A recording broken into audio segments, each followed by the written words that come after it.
You ever sit there scrolling through your game library and realize most of it feels forgettable? Like, yeah, you played it, but did it actually stay with you? The truth is, only a few games ever reach that level where they don't just entertain you, they stick in your mind for years. And in this video, we're diving into 25 of those rare single-player experiences that genuinely feel worth your time, your money, and honestly, a piece of your life. So yeah, this isn't just another random list. These are games that hit different for different reasons, some because of story, some because of pure gameplay, and some because they just feel real in a way most games don't. Whether you're looking for your next obsession or just want to relive some legendary moments, you're definitely gonna find something here. Starting with a game that pretty much sets the standard for realism and immersion, Red Dead Redemption 2 is one of those experiences that doesn't just feel like a game, it feels like you actually lived another life for a while. From the moment you step into Arthur Morgan's boots, everything feels slow in the best way possible, like the world isn't rushing for you, you're just part of it. The way your horse reacts to you, the way random strangers remember your actions, even small things like setting up camp or cleaning your weapons, it all adds up. And then there's the story, which honestly hits harder the longer you play. At first it feels like a simple outlaw journey, but over time it turns into something way more personal and emotional without forcing it. There are moments in this game where you'll just stop, look around, and realize how quiet and alive everything feels at the same time.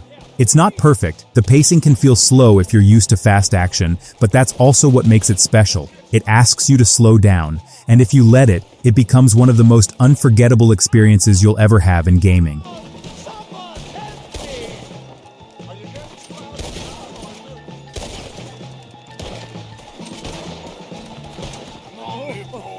Jumping into The Witcher 3.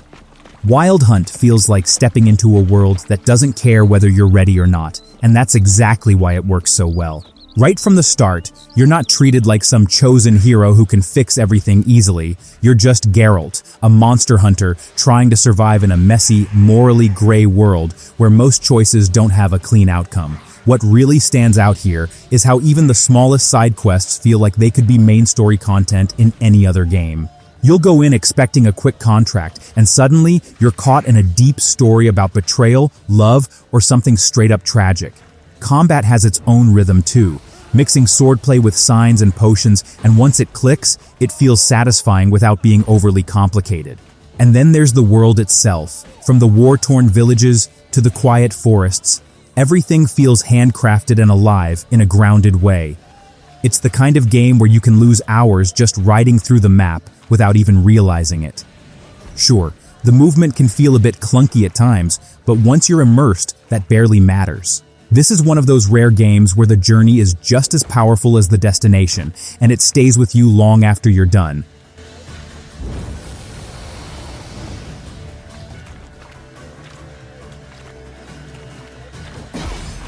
Then you have The Last of Us Part 2, and this one. It's not just a game, it's an experience that can actually leave you feeling drained in a way most games don't even try to. Right from the beginning, it throws you into a story that's heavy, uncomfortable, and sometimes even frustrating on purpose. You're not always going to like what's happening, and that's exactly the point. The gameplay itself feels incredibly tight. Every encounter is intense, whether you're sneaking through tall grass or scrambling for ammo while things go completely wrong. The AI reacts in such a human way that fights don't feel scripted, they feel messy and real. But what really sticks is how the story forces you to see things from different perspectives, making you question your own actions as a player. It's not about being the hero here, it's about understanding the consequences. Visually, it's insane. The level of detail in animations, environments, even small facial expressions, it all pulls you deeper into the world. It's definitely not a fun game in the traditional sense, and not everyone will love the direction it takes, but if you're open to something bold and emotionally heavy, this is one of those games that stays in your head long after the credits roll. And yeah, after this, things only get even better.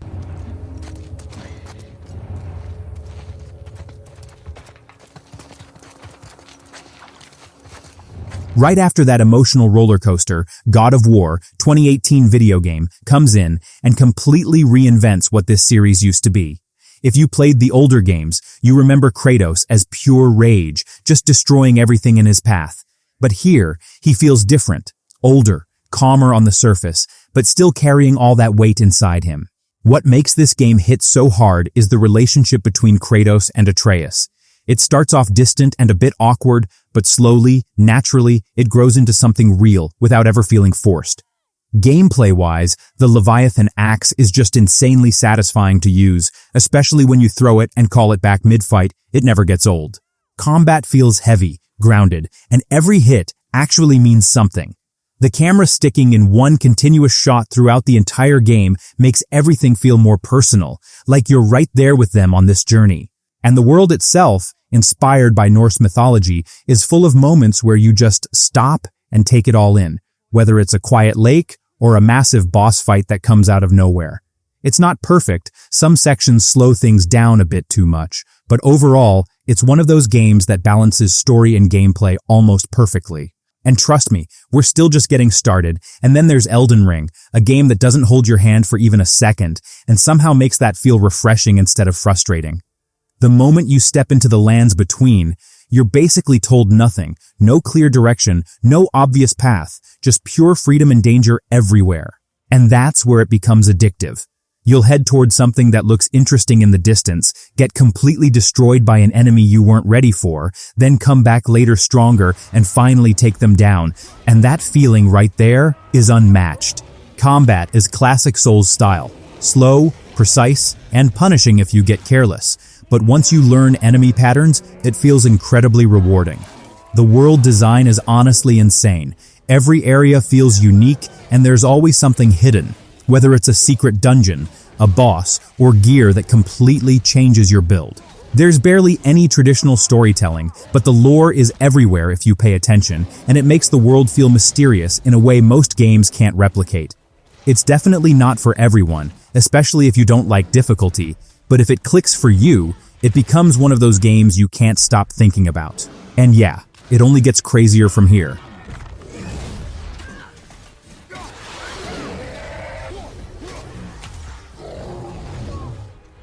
And then there's Elden Ring, a game that doesn't hold your hand for even a second and somehow makes that feel refreshing instead of frustrating.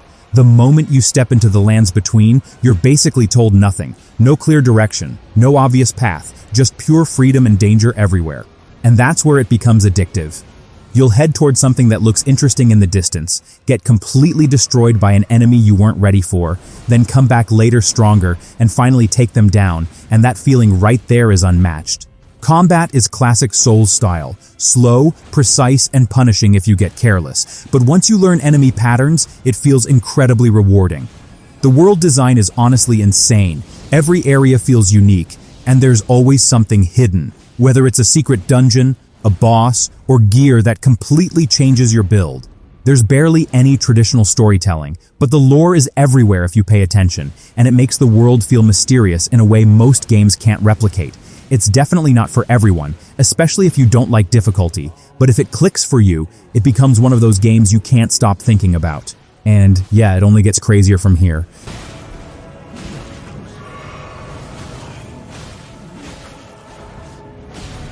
Now stepping into something completely different, Cyberpunk 2077 feels like diving into a futuristic world that's chaotic, flashy, and surprisingly personal at the same time. Yeah, it had a rough launch, no denying that, but if you play it now, it's a completely different experience. Night City is honestly one of the most detailed open worlds out there. Every street feels alive, every district has its own vibe, and just walking around at night with all the neon lights hitting your screen hits different. What really pulls you in, though, is the story and the characters, especially the dynamic between V and Johnny Silverhand. It feels natural, sometimes funny, sometimes intense, and it evolves in ways you don't expect. Gameplay gives you a lot of freedom too, whether you want to go in guns blazing, hack everything from a distance, or play it stealthy, it adapts to your style. Sure, there are still small bugs here and there, and some systems could have been deeper, but overall, it's one of those games that grows on you the more you play it. And once you're fully immersed, it's hard to leave that world behind. And trust me, the next few games take things to another level.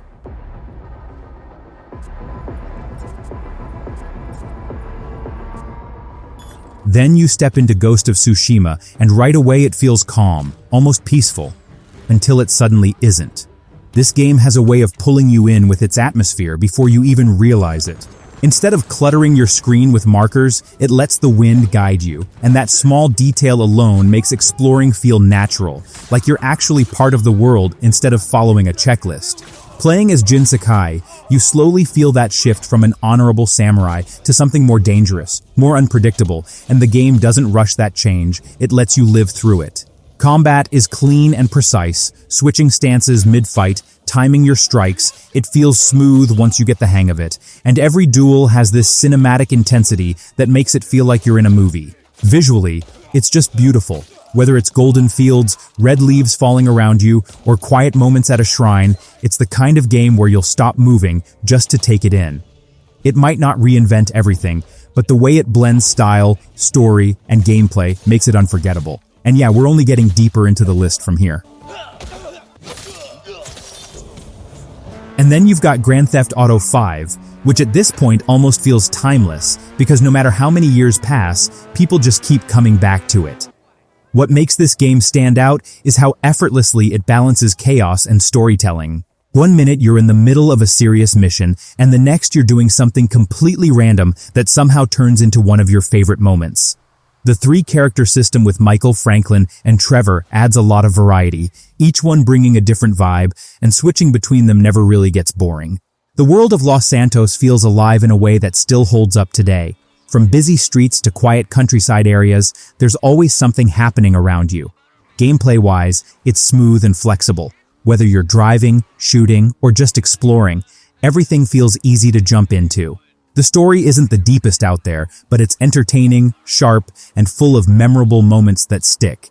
It's one of those games where you can follow the main story or completely ignore it and still have a great time. And honestly, the next few games take things in a very different direction, so don't go anywhere.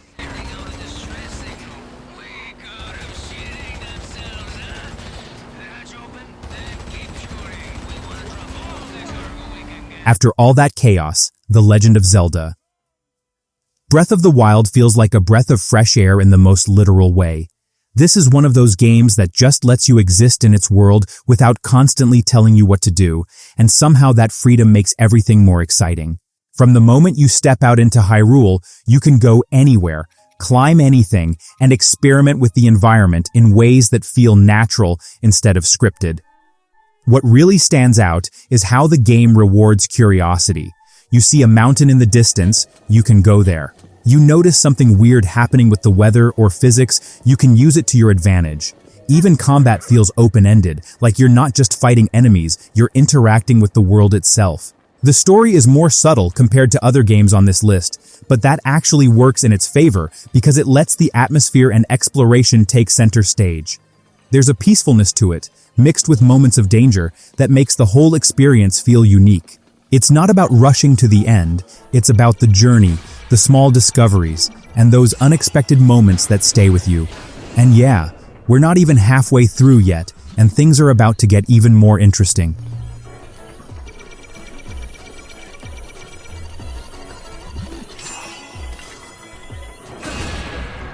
And then you've got Horizon Forbidden West, which takes everything from the first game and just pushes it further in almost every way.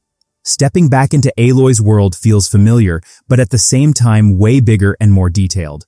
The environments are honestly stunning, from dense jungles to underwater ruins, and this time, you're not just looking at them, you're fully interacting with them, climbing, swimming, gliding. It all feels smooth and natural. The machines are still the real highlight though. Each one feels like a puzzle, figuring out weak points, choosing the right weapons, adapting on the fly when things go wrong. Combat can get intense fast, especially when multiple machines are coming at you, but that's where it becomes really satisfying. The story builds on what came before, diving deeper into the world and its mysteries, even if it feels a bit heavy at times. It's not perfect, some side content can feel repetitive, but overall, it's one of those games where the scale and detail keep pulling you back in. And trust me, the next few entries shift things up again in ways you probably won't expect.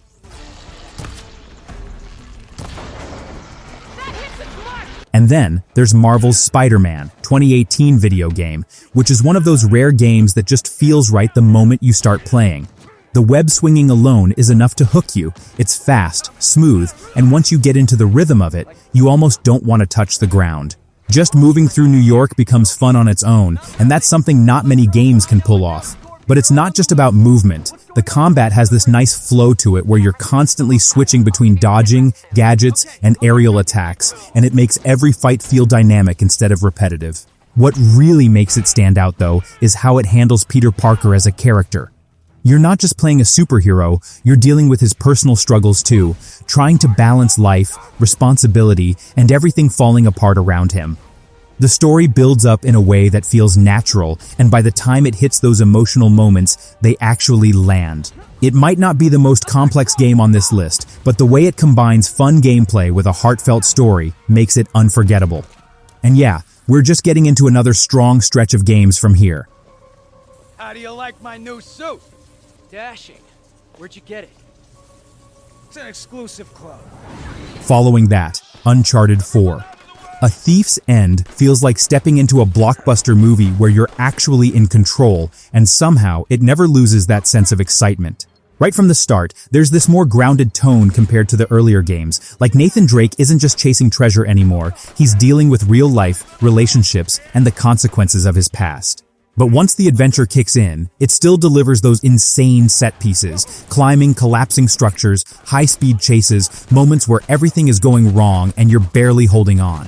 The gameplay feels smoother and more refined here, especially with the added freedom and exploration, giving you more space to approach situations your own way instead of just following a straight path. Gunfights feel more natural too, mixing stealth and action in a way that keeps things from getting repetitive.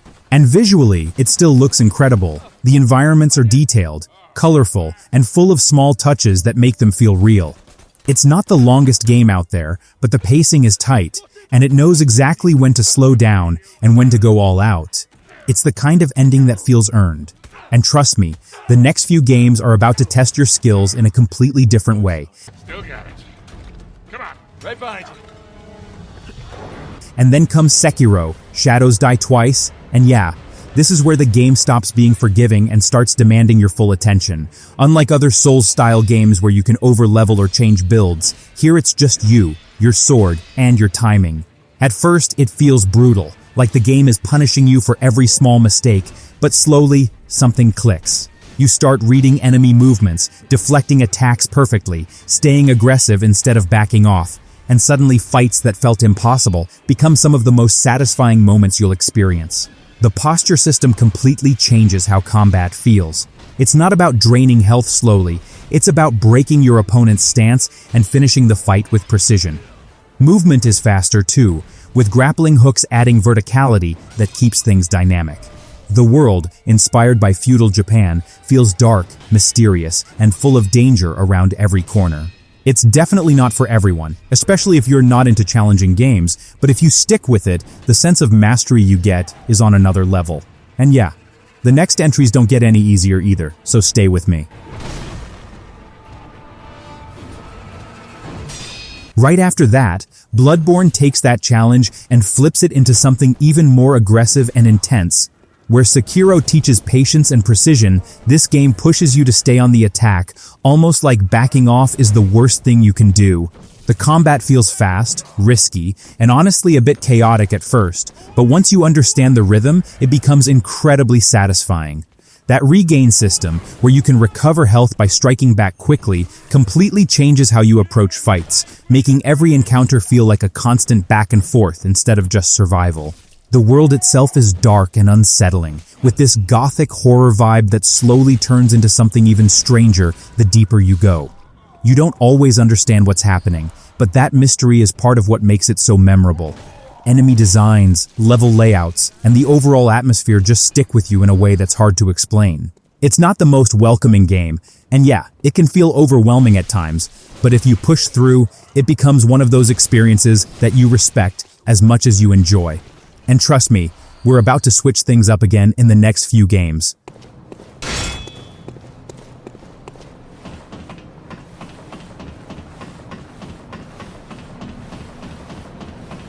Then you've got Assassin's Creed Valhalla, which goes all in on that Viking fantasy and really leans into the scale of it. From the moment you start exploring England, there's this sense of freedom mixed with purpose. Like you're not just wandering around, you're building something through your actions. Playing as Eivor feels powerful, especially in combat where every swing of your weapon has weight, and those brutal finishing moves never really get old. Raiding villages with your crew adds a different kind of energy too. It's chaotic, loud, and feels like you're part of something bigger instead of fighting alone. At the same time, the game does slow down in places with exploration and side content that can feel a bit stretched if you try to do everything.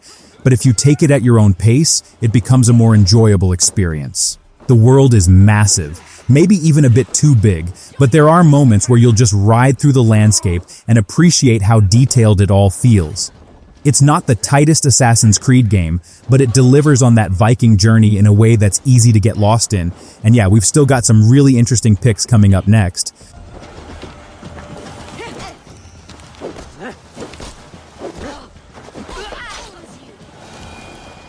Then stepping into Far Cry 5 feels like pure chaos in the best way possible, but with this strange, unsettling tone running underneath everything. Right from the start, you're thrown into Hope County, and it doesn't take long to realize this isn't just another open world with random enemies. It's controlled by a cult that actually feels threatening in a different way. What makes this game fun is the freedom. You can approach missions however you want, go in loud with explosions everywhere, or play it smart and pick enemies off quietly from a distance. And then there are those random moments where everything just goes off the rails, animals attacking out of nowhere, planes crashing, allies jumping into fights. It keeps things unpredictable. The gunplay feels solid, nothing too complex, but smooth enough to keep you engaged. The story has its moments too, especially with the cult leaders, who feel more personal and disturbing the more you interact with them. It's not perfect, some missions can feel repetitive, but the overall experience is just entertaining from start to finish. It's one of those games where you don't plan the fun, it just happens. And yeah, we're heading into another set of games that hit in a completely different way.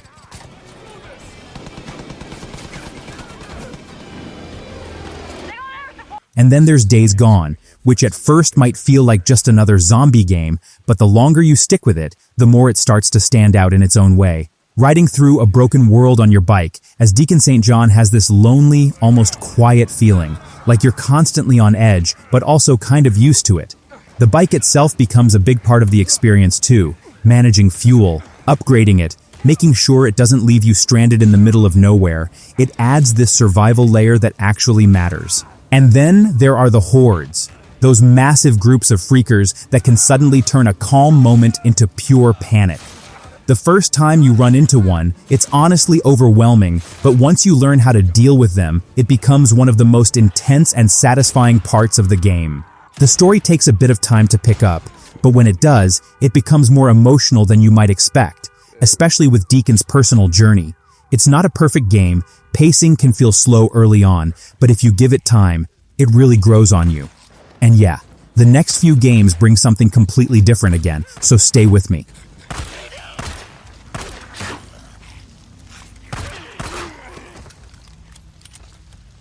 And then you've got Kingdom Come, Deliverance, which goes in a completely different direction by stripping away all the fantasy and just dropping you into a brutally realistic medieval world.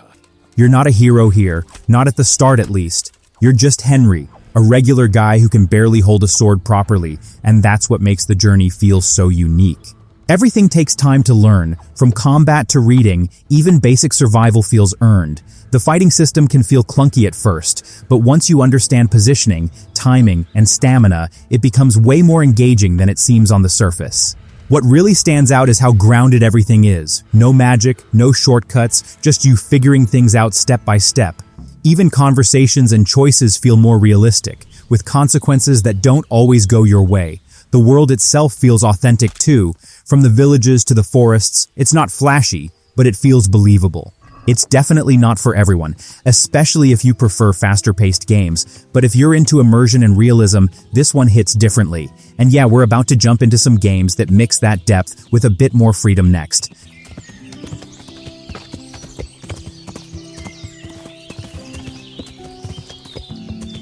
Then you step into Fallout 4, and it immediately throws you into a world that feels broken, but still strangely alive. Walking out into the wasteland for the first time has that classic feeling of not knowing what's waiting around the next corner, and that's where the game really shines. Exploration is a huge part of the experience. You'll wander into abandoned buildings, hidden bunkers, random encounters that turn into full stories without you even planning it. Combat feels more refined compared to earlier Fallout games, especially with the shooting mechanics, but it still keeps that RPG feel with VATS slowing things down and letting you think in the middle of chaos. One thing that stands out is the freedom to build and customize. Whether it's your character or entire settlements, you can shape the world in your own way, even if it sometimes feels a bit overwhelming. The main story has its moments, but honestly, it's the side content and exploration that carry the experience. It's not the deepest RPG out there, and choices don't always hit as hard as you'd expect, but there's something about just getting lost in that wasteland that keeps pulling you back. And yeah, we're getting close to some really unforgettable experiences coming up next, so don't go anywhere.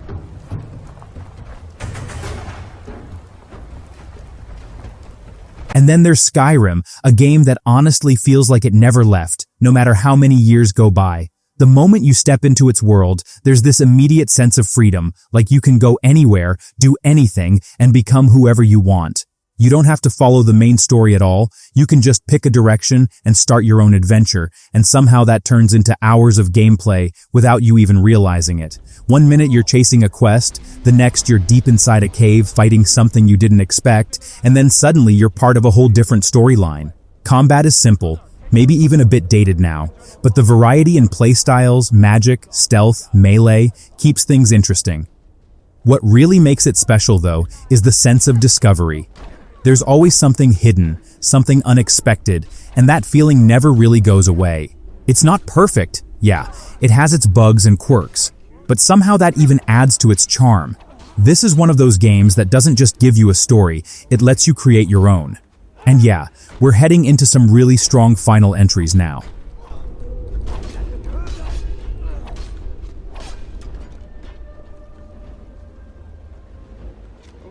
Then you've got Resident Evil 4, 2005 video game, and even today, it still feels like a game that changed everything.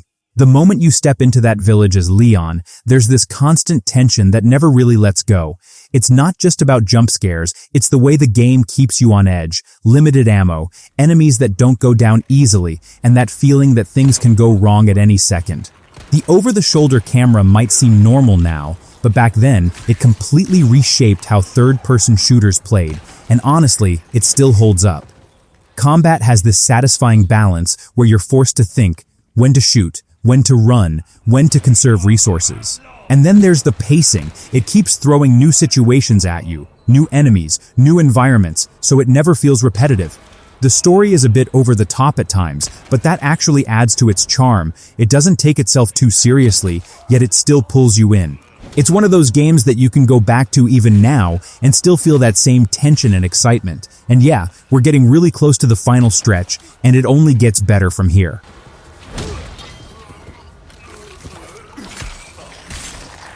And then you have Detroit, Become Human, which takes a completely different approach by focusing almost entirely on choice and consequence rather than traditional gameplay. From the start, you're thrown into a future where androids look and act human, and the line between machine and emotion slowly starts to blur in ways that feel surprisingly real. What makes this game stand out is how every decision actually matters. You're constantly making choices under pressure, sometimes with very little time to think, and those choices can completely change how the story unfolds. Playing through the perspectives of different characters keeps things fresh, and each storyline brings its own kind of tension and emotion. There are moments where you'll sit there after making a decision, wondering if you just made the situation better or way worse, and that feeling sticks with you. It's not about combat or skill here, it's about how you react, what you believe, and how far you're willing to go. Some parts can feel a bit scripted, and not everyone will connect with its style, but if you're into story-driven experiences, this one hits in a very different way. And yeah, we're heading into the final few games now, so stay with me.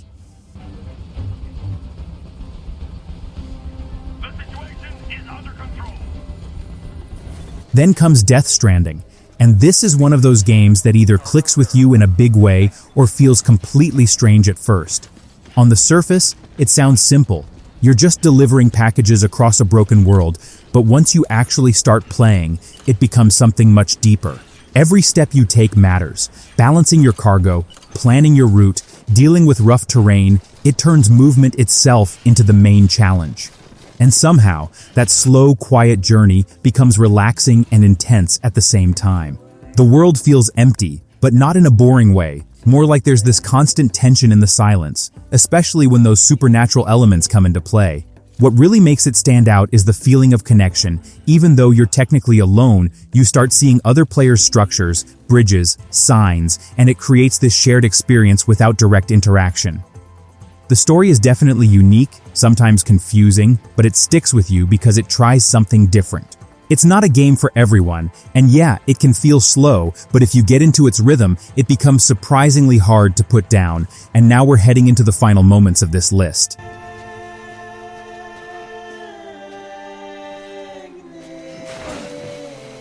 And then there's Control, 2019 video game, which feels like stepping into a world that doesn't follow normal rules, and honestly, that's what makes it so interesting. From the moment you enter the Federal Bureau of Control, there's this constant feeling that something isn't quite right, like reality itself is shifting around you. Playing as Jesse, you're not just fighting enemies, you're dealing with a place that changes, rooms that move, objects that feel almost alive. The combat is where things really stand out though. Instead of just shooting, you're using telekinetic powers to throw objects, rip pieces out of the environment, and combine that with gunplay in a way that feels smooth and powerful. Once you get into the flow, fights become almost cinematic without trying too hard. The story leans heavily into mystery, and it doesn't always explain everything clearly, which can be confusing, but also makes you want to dig deeper.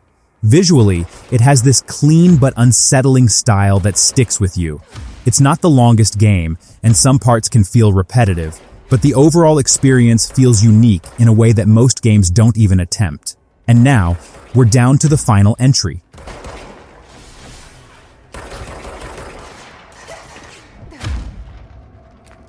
Finally, we have A Plague Tale, Requiem, and this one closes the list on a deeply emotional and unforgettable note. From the start, it pulls you back into Amisha and Hugo's journey, but everything feels heavier this time, darker, more intense, like the world itself is slowly collapsing around them. What makes this game stand out isn't just the story, it's how personal everything feels. You're not saving the world here, you're just trying to survive and protect someone you care about, and that changes the entire tone of the experience. Gameplay builds on the first game with more options, more tools, and more freedom in how you approach situations, but it still keeps that tension where one mistake can turn everything into chaos. And those moments with the rats, they're bigger, more terrifying, and honestly overwhelming at times. Visually, it's stunning. The environments, the lighting, the small details and characters' expressions, it all adds to the emotion. It's not always easy to play, especially because of how heavy the story gets, but that's exactly why it sticks with you. It's one of those games that doesn't just entertain you, it makes you feel something real.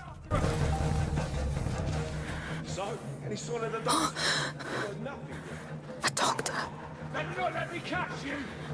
And yeah, that's the list. 25 single-player games that aren't just worth playing, they're worth experiencing. Some of these might already be your favorites, some you might completely disagree with, and that's the best part about gaming. Everyone has their own list. So now I'm curious, which game do you think deserves the #1 spot, and is there any game you feel should have been on this list? Drop your thoughts in the comments, I'll be reading them. If you enjoyed this, share it with someone who's always looking for their next game, and I'll catch you in the next one.